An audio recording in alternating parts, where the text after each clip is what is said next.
আসসালামু আলাইকুম সবাইকে। আশা করি সবাই অনেক ভালো আছেন। তো নানি বাসায় গেছি দিনাজপুরে ঘুরতে।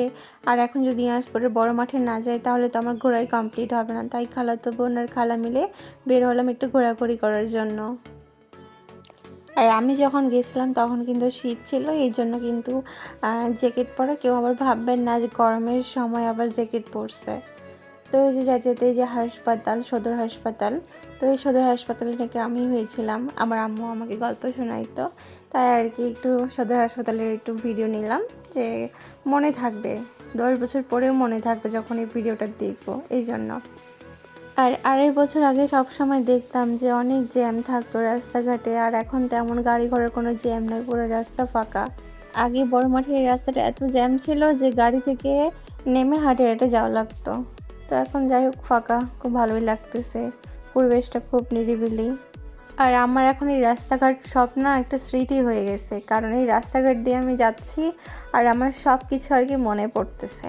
যেমন এই রাস্তা দিয়ে কত গেছি শহীদ মিনারে ফুল দিতে, পুরো ফ্রেন্ড সার্কেলে সবাই মিলে রেলি করে গেছি ফুল দিতে। আরও বিভিন্ন প্রোগ্রামে যাওয়া হয়েছে বড় মাঠে। খুব খারাপ লাগতেছে, সেই দিনগুলো আর কি খুব মনে পড়তেছে, চোখের সামনে ভাসতেছে। এখন সেই ফ্রেন্ডগুলো আর নাই, কারোর সাথে কোনো যোগাযোগ নাই।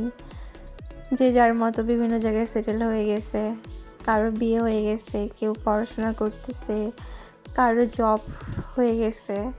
তো এখন আর সেই দিনগুলো শুধু স্মৃতি হিসেবে রয়ে গেল। তো যাই হোক, বড় মাঠে চলে আসছি, আসে যে একটু ভিডিও করতেছি। খুব রোদ ছিল, খুব তাড়াতাড়ি চলে আসা হয়েছে, প্রায় দুপুর টাইমে। বিকালে আসা লাগতো, তখন আর কি রোদ একটু কমতো। তো যাই হোক, শীতের সময় কিন্তু রোদ ভালো লাগে। ওই যে এখানে বিভিন্ন খাবারের স্টল ছিল, তো দেখা যাক কি খাই। তো তার আগে ভাবতেছি যে আমি একটু কাছারি বাজারে একটু যাব। তো যাই হোক, পরে আর ভিডিও করা হয়নি। কাছারি বাজারে গিয়েছিলাম, তো অনেক ভিড় ছিল, তাই ভিডিও করা হয়নি। তো আমি আবার তো শ্রীহারি আশ্রমের সামনে ফুচকার দোকান বসে, তো সেখানকার ফুচকা কিন্তু অনেক মজা খাইতে। তো ওইখানকার ফুচকাও ট্রাই করলাম। তারপর নানি বাসায় যাচ্ছি হাঁটে হাঁটে, অটো আর কি যাচ্ছে না ওইদিকে। তো দেখতেছি যে পূজা লাগছে, তো এই জন্য একটু ভিডিও করতেছি। রাস্তাগুলো কি সুন্দর করে সাজাইছে দেখেন। আর দুর্গা পূজা যখন হয় হিন্দুদের, তখন তো আরও সুন্দর করে সাজায়।